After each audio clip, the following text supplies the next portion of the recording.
Alors, je vais lire un passage bien connu. 1 Corinthiens chapitre 11 que nous connaissons tous bien. Connaissons tous les sujets qui sont traités dans 1 Corinthiens 11, tellement on en parle que vous allez voir qu'on n'a pas encore fini de parler suffisamment de 1 Corinthiens 11. Alors, 1 Corinthiens 11, du verset 2 au verset 16, je vais simplement lire, je lis dans la Bible David Martin. Or, mes frères, je vous loue de ce que vous vous soumettez de tout ce qui me concerne. Vous vous souvenez autant pour moi de tout ce qui me concerne et de ce que vous gardez mes ordonnances comme je vous les ai données. Vous gardez mes ordonnances comme je vous les ai données. Alors, verset 3 maintenant. Mais, donc vous connaissez déjà ce que je vous ai appris, mais le mais introduit justement quelque chose de nouveau qu'il veut enseigner que les Corinthiens peut-être ne savaient pas. Alors, il dit, mais je veux que vous sachiez. Donc, il y a quelque chose qu'il faut savoir. Pour comprendre tout l'enseignement qui va suivre, il y a quelque chose qu'il faut savoir. Si on ne sait pas cette chose-là, si on ne reconnaît pas cette chose-là, si on n'admet pas cette réalité-là, tout l'enseignement qui va venir, on sera voilé là-dessus. Ça sera obscur pour nous. Bon, qu'est-ce qu'il veut donc que nous sachions? Il veut que nous sachions que le chef de tout homme, sans aucune exception, qu'il soit païen ou qu'il soit chrétien, c'est Christ. Le chef de tout homme, c'est Christ. Voilà ce que Paul veut que nous sachions. Le chef de tout homme, c'est Christ. Et le chef de la femme, c'est l'homme. Et le chef de Christ, c'est Dieu. Donc, par chef, on entend bien la tête, le responsable. Donc, en fait, ici, qu'est-ce que l'apôtre nous dit dans le verset 3? Il nous présente le gouvernement de Dieu. Voici comment est organisé le gouvernement de Dieu. Il ne s'agit pas d'une hiérarchie, hein. Ce n'est pas comme à l'armée où on a le capitaine, non. C'est le gouvernement de Dieu selon les rôles. Comment est-ce que les rôles sont répartis dans le gouvernement de Dieu? Il y a Christ qui est le chef de tout homme. Et ensuite, il y a l'homme qui est le chef de la femme. Et Dieu qui est le chef de Christ. Voilà le gouvernement de Dieu. Donc, ça, c'est ce qu'il faut qu'on sache. Donc, maintenant, tout ce qui va découler par la suite vient de ce verset 3 là. Si on ne le sait pas, tout ce qui vient après, c'est même pas la peine d'entrer là-dedans. Verset 4 maintenant. Il dit, tout homme, donc, la conséquence du verset 3, la conséquence de savoir ce qui est écrit dans le verset 3, la conséquence de savoir quelle est l'organisation du gouvernement de Dieu, ça commence au verset 4, c'est que puisque le gouvernement de Dieu est organisé tel que le verset 3 nous le dit, tout homme donc, homme, c'est une des constituantes, une des composantes, voilà, du gouvernement de Dieu, l'homme. Donc, tout homme, puisque Christ est le chef de tout homme, il dit donc qu'à cause de cela, tout homme qui prie ou qui prophétise, ayant quelque chose sur la tête, déshonore sa tête. Donc, déshonore son chef. S'il prie avec quelque chose qui est sur sa tête, c'est bien écrit là dans David Martin, c'est très explicite même en fait. S'il prie avec quelque chose sur sa tête, il déshonore son chef. Sa tête. Continuons donc. Alors, maintenant, verset 5.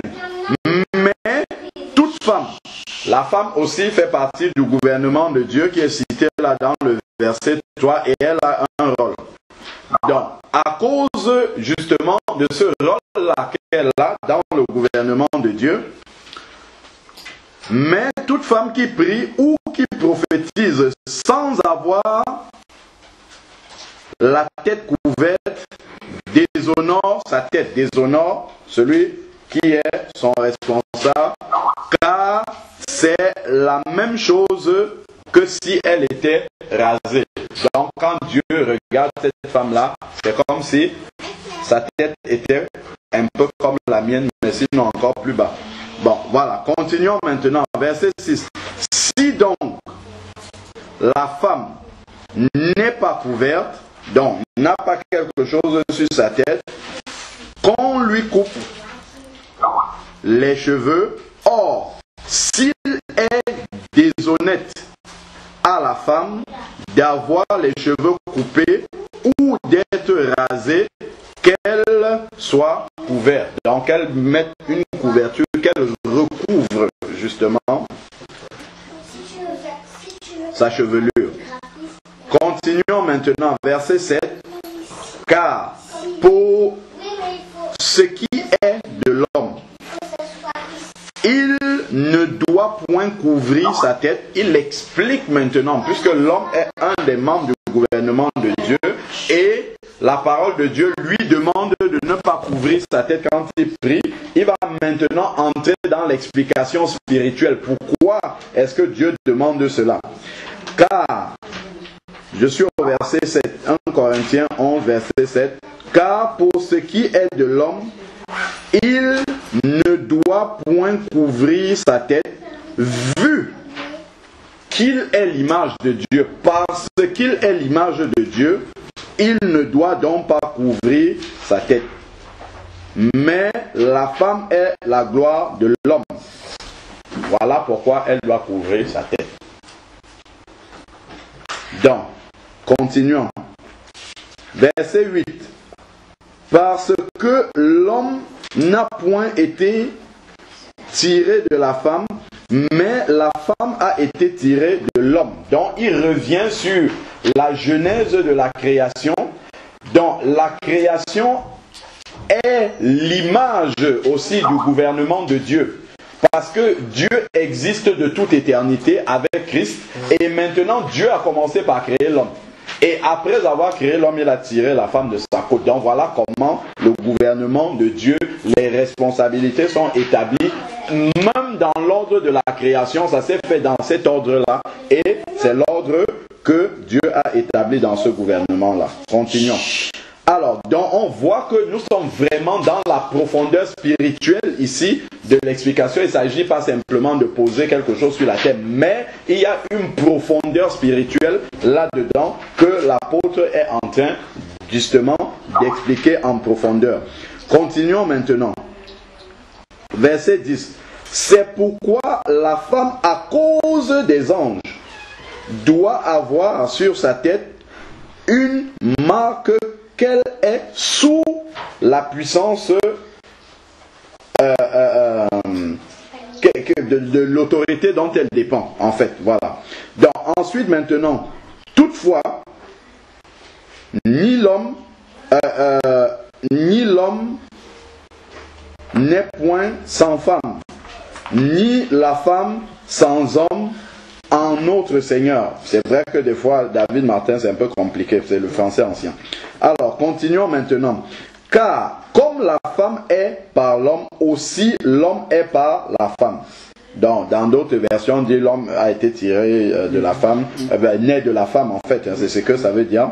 Mais, toute chose procède de Dieu, donc vient de Dieu. Jugez-en vous-même. Jugez-en vous-même, est-il convenable que la femme prie Dieu sans être couverte, donc sans avoir la marque de l'autorité dont elle dépend, sans avoir la marque justement de sa responsabilité dans le gouvernement de Dieu. C'est ce qui est dit. Verset 14 maintenant. La nature même ne vous enseigne-t-elle pas que si l'homme nourrit sa chevelure, donc prend soin pour que sa chevelure descende, en tout cas soit longue, cela est un déshonneur, mais si la femme nourrit sa chevelure, ce qui lui est la gloire, parce que la chevelure lui a été donnée pour couverture. Verset 16, le dernier.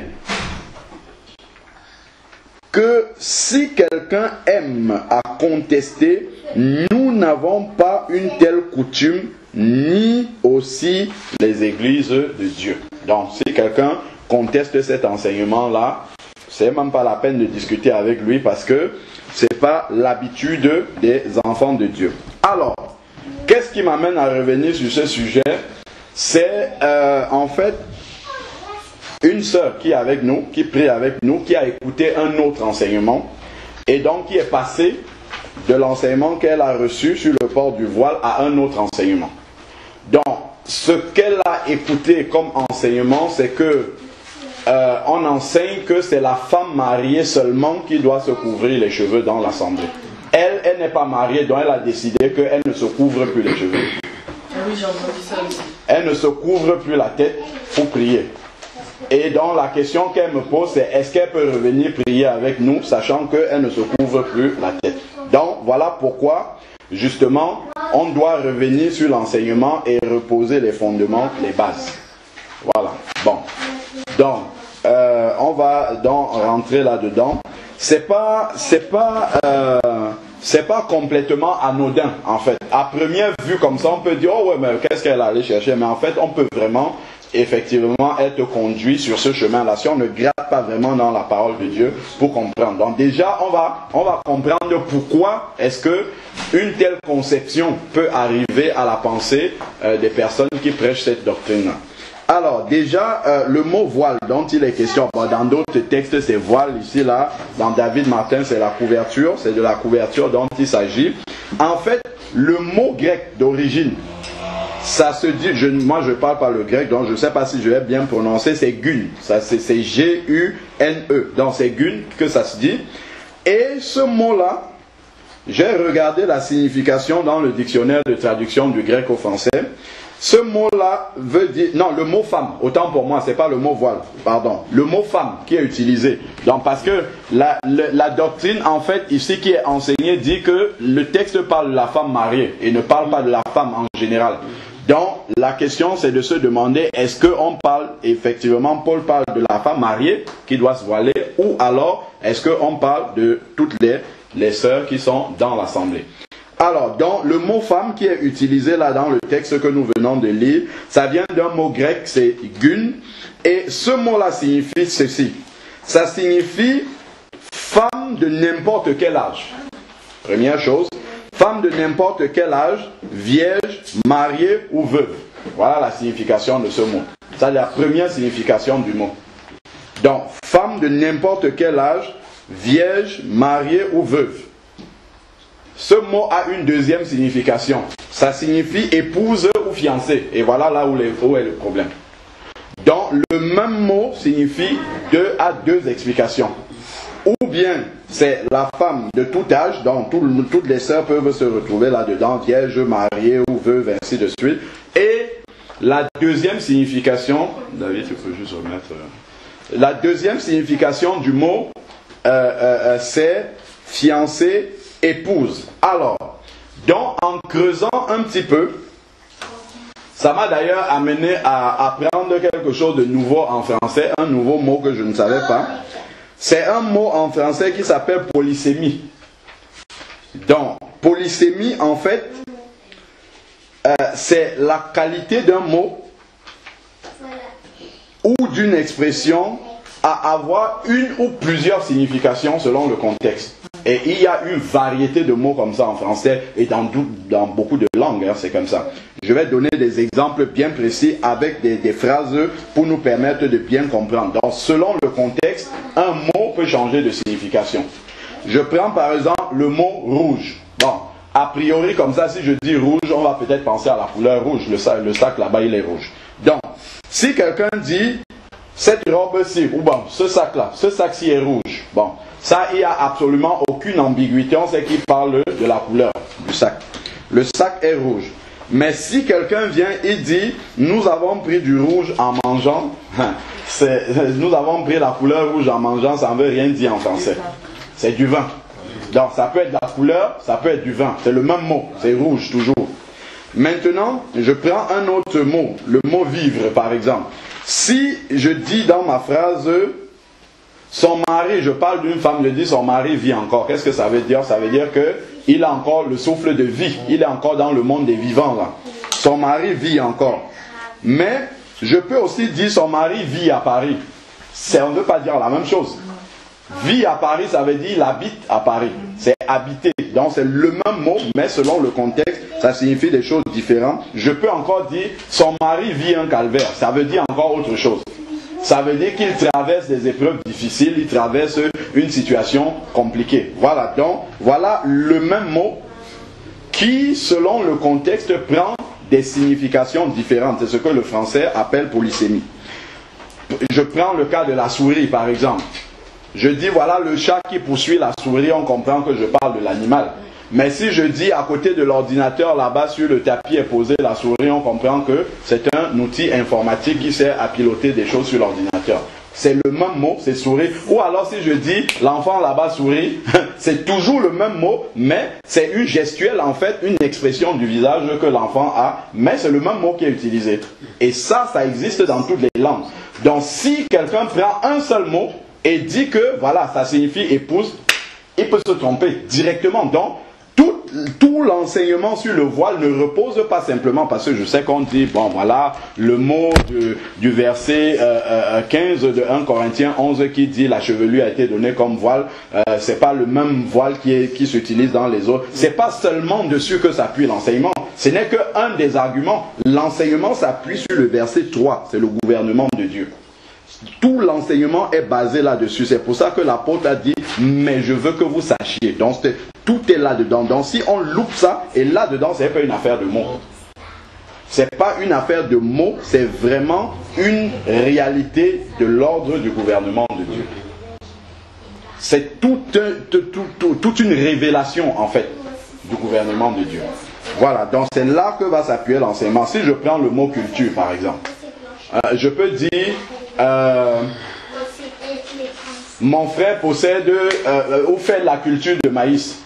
Ça veut dire qu'il a une étendue, une parcelle quelque part où il cultive du maïs. Mais si je dis mon frère a une grande culture, ça ne veut pas dire la même chose. Ça veut dire qu'il connaît beaucoup de choses dans beaucoup de domaines différents. Mais c'est le même mot culture à chaque fois. Ce champ-là est bien cultivé. Ça veut dire qu'il a été bien labouré, il produit bien. Mais si je dis cet homme-là est cultivé, ça veut dire quelque chose de totalement différent. Ça veut dire qu'il connaît beaucoup de choses dans beaucoup de domaines.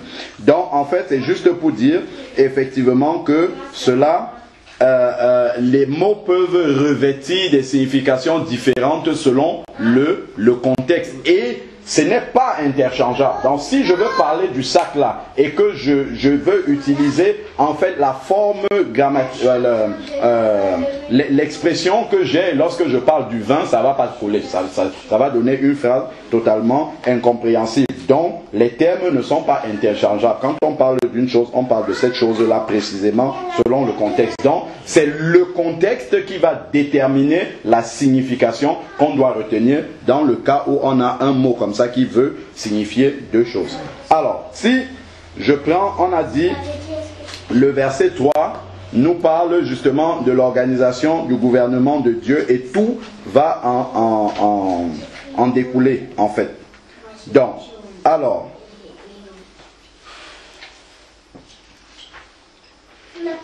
c'est l'organisation, comme on a dit, du gouvernement de Dieu. Lorsque on regarde les constituants du gouvernement de Dieu dans le verset 3, on nous parle de l'homme, de la femme, de Dieu, de Christ. Est-ce qu'il s'agit de la femme mariée là? Parce qu'au verset 3, on n'a pas dit que l'homme est le chef de sa femme. Voilà. Il est le chef de la femme. Voilà, donc en fait ici on nous parle des genres. Il y a Dieu, Dieu n'a pas de genre, Dieu n'est pas masculin, il n'est pas féminin, il y a Dieu qui est au-dessus du genre. Et maintenant Dieu a créé deux genres. Et il a positionné justement chaque genre à qui il a donné une responsabilité justement. Et de tout cela découle ce qui va suivre. Donc et à une personne maintenant, à une des composantes du gouvernement de Dieu, Dieu dit, bon, toi tu vas porter le voile pour marquer la différence, pour faire la différence. Donc, voilà de quoi il est question ici là. Alors, donc, et ça, on a bien compris que ça ne repose pas sur la situation matrimoniale de la personne. Ça serait vraiment très surprenant que Dieu veut que dans son église, quand on arrive comme ça, sur un aspect visuel, on voit directement qui est marié et qui ne l'est pas. Je ne vois pas l'intérêt. Je ne vois absolument aucun intérêt que Dieu aurait à faire une différence parmi les sœurs, celles qui sont mariées et celles qui ne le sont pas, une différence visuelle comme ça. Je ne vois pas quel serait le but spirituel derrière. Mais par contre, toute la différence entre le genre masculin et le genre féminin, il a déroulé ça ici. Et ça part de la création, ça part des anges, de la présence des anges et ainsi de suite. Alors, maintenant, il nous est dit ici que verset 6, qui nous dit si elle ne porte pas la marque de l'autorité dont elle dépend, c'est comme si elle était rasée. Donc, ici, on nous parle de comment Dieu voit une femme qui n'est pas voilée pendant qu'elle est en train de prier. Il la voit comme étant rasée, mais il ne parle pas, en fait, d'une femme qui soit mariée. C'est pas sa situation. C'est pas parce qu'elle est mariée et qu'elle prie sans couvrir les cheveux que Dieu voit qu'elle a le crâne rasé. C'est tout simplement parce qu'elle est une femme. Et qu'elle a les cheveux longs derrière. Que si elle ne couvre pas ses cheveux longs là, alors Dieu, lui, il la voit comme n'ayant rien sur sa tête, n'ayant même pas de chevelure sur sa tête. Si je prends maintenant le verset 7, qui nous dit, car pour ce qui est de l'homme, il ne doit point couvrir sa tête, vu qu'il est l'image et la gloire de Dieu. Donc l'homme est le reflet de la gloire de Dieu. Or nous savons que lorsqu'on a parlé de prier et prophétiser, ça c'est ce que les enfants de Dieu font lorsqu'ils se réunissent. Et lorsqu'on se réunit, on sait bien que toute gloire humaine doit être cachée et seule la gloire de Dieu doit être visible. Voilà pourquoi l'homme ne doit pas couvrir la gloire de Dieu, puisqu'il reflète cette gloire-là. Donc la gloire de Dieu doit être visible. Voilà pourquoi l'homme ne doit pas la cacher. Quand on parle de l'homme, imaginez-vous que Dieu dise maintenant, en fait c'est seulement l'homme marié qui est l'image de la gloire de Dieu. C'est ça si on veut rester cohérent. Est-ce que seul l'homme marié est l'image de la gloire de Dieu? Pas du tout. Pas du tout. Imaginons-nous que bon, ok, moi je suis marié, frère Nicanor ne l'est pas. Donc frère Nicanor peut mettre son chapeau, il n'y a pas de souci. S'il prêche la parole, il prêche en chapeau et ainsi de suite. Et moi je ne l'ai pas. Ça n'a absolument aucun bon sens même, aucune cohérence par rapport à la parole de Dieu. Donc c'est vraiment une affaire de genre, le genre masculin et le genre féminin que Dieu a créé lui-même. Donc Dieu ne parle pas là de l'homme qui est marié. Bon, alors, la femme par contre, elle a quelque chose qui lui sert de gloire. C'est verset 15 qui nous parle de la chevelure de la femme qui lui a été donnée comme une gloire. Et nous comprenons bien que toute gloire doit être cachée devant Dieu. Donc voilà pourquoi la beauté, cette beauté-là, qui est une gloire pour la femme, pendant le culte tout au moins, elle doit couvrir cette gloire-là pour laisser juste la gloire de Dieu être manifestée et ne pas manifester une gloire humaine au milieu du culte qu'on rend au Seigneur. Voilà, et là, je crois que autant la femme mariée que la femme non mariée a de longs cheveux. On n'a pas dit, le texte ne nous dit pas que la chevelure est une gloire uniquement pour une femme mariée. Ça n'a même pas de sens.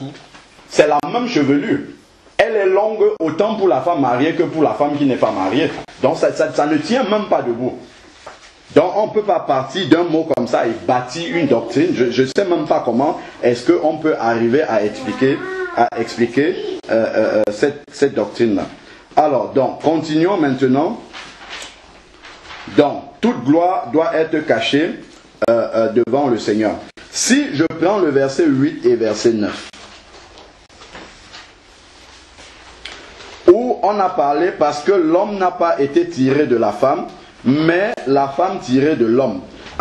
Ici, en fait, on est dans l'ordre de la création. La femme qui est tirée de l'homme, l'homme n'est pas encore marié. Donc, on ne peut même pas dire qu'il s'agit d'un homme marié. Donc c'est l'ordre de la création, comme on est en train de le dire depuis le début, qui se matérialise également dans l'Église, comme ça, de façon visible, au travers d'une différence de présentation physique des enfants de Dieu. Donc, voilà, c'est pas la situation matrimoniale des enfants. La situation matrimoniale est terrestre, elle est charnelle. C'est que tu sois marié aujourd'hui, demain le mari n'est plus là, ainsi de suite. Mais ça ne change pas ton identité. Ton identité de femme ou d'homme. Tu resteras une femme mariée ou pas. Tu resteras homme marié ou pas, ça ne va jamais changer. De la même façon que l'ordre de la création ne va jamais changer. Tant que tu es vivant, tu ne vas pas changer de sexe. Tant que, normalement, parce que bon, maintenant on écoute beaucoup de choses. En tout cas, tant que tu es vivant, tu ne vas pas, selon Dieu, si Dieu t'a créé homme, tu seras toujours homme. De la même manière que Dieu a créé une fois pour toutes l'homme en premier et il a tiré la femme de sa côte. Voilà. Bon, on avait dit dans le verset 10 qu'il parle à cause des anges. C'est pourquoi la femme à cause des anges doit, je crois que c'est le frère Charles qui avait eu une révélation par rapport à ça, Genèse 6. Lorsque les fils de Dieu, parlant des anges, vu que les filles des hommes étaient belles, ils sont descendus, ils ont pris pour épouse au milieu des enfants de Dieu. Dieu s'est repenti. Dieu a dit que son esprit n'habiterait pas toujours dans l'homme, ainsi de suite. Et le frère avait eu cette révélation que dans la nouvelle création qu'est l'Église, Dieu a marqué cette différence-là pour que si cela devrait encore se produire, que les anges même sachent que la femme a une autorité au-dessus. Et comme le message nous a dit hier, on doit passer par cette autorité-là pour atteindre la femme derrière. Voilà, donc cette marque-là, et ça, qu'est-ce que ça voudrait dire? Si on suppose que seules les sœurs mariées doivent couvrir la tête, donc si les anges, ces anges-là, les fils de Dieu, là, s'ils reviennent maintenant, ça veut dire qu'ils peuvent librement se diriger vers des sœurs qui ne sont pas mariées et en faire leur concubine, avoir des enfants avec eux, et on retourne dans l'époque des géants dont nous parle Genèse 6. Voilà, les enfants d'Anak, ainsi de suite. Voilà, donc on voit que tout ça, c'est vraiment basé sur peu de choses. Ça ne peut pas tenir avec la parole de Dieu.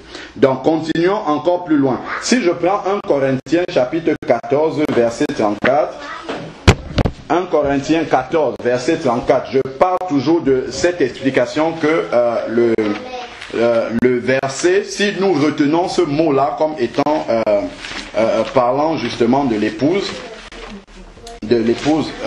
donc de la femme mariée, 1 Corinthiens 14, c'est exactement 1 Corinthiens 14, verset 34, c'est exactement le même mot gun là qui est utilisé ici.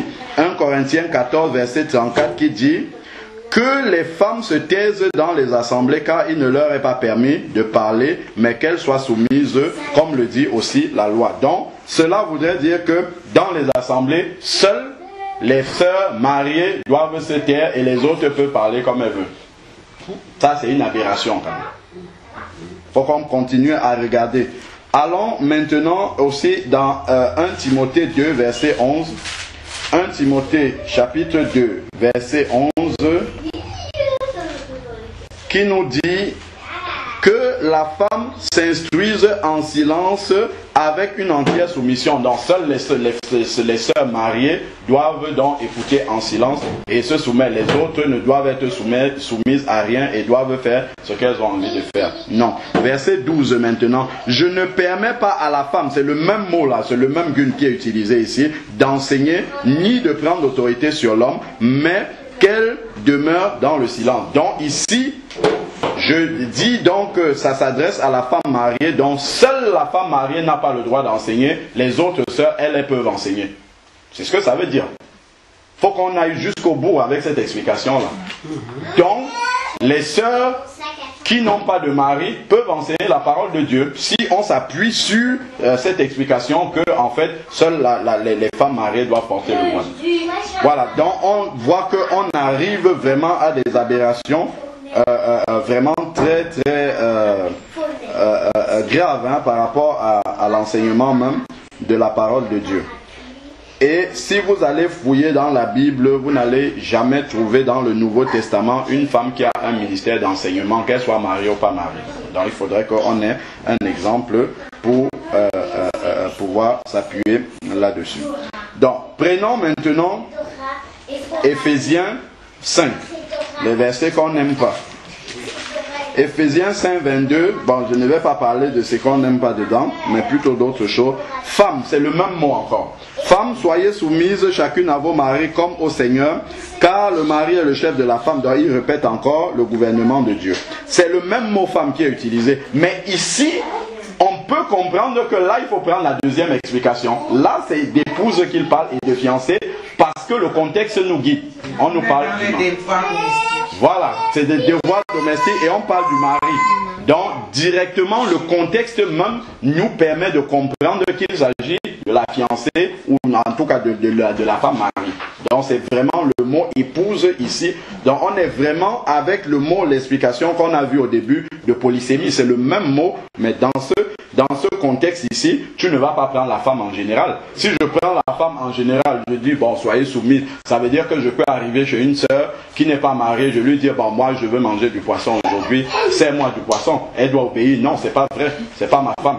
Donc, encore même, ça serait ma femme. Je ne sais pas dans ces termes-là qu'il faut parler. Donc, voilà, on comprend bien dans le contexte de Éphésiens 5 et verset 22 et suivant que là, vraiment pas la femme mariée. Donc, on voit vraiment que ici, on parle du mari, de la femme et ainsi de suite. Voilà, on sait l'explication qu'il faut prendre là-dedans. Alors, bon, la sœur a demandé si elle peut prier avec nous.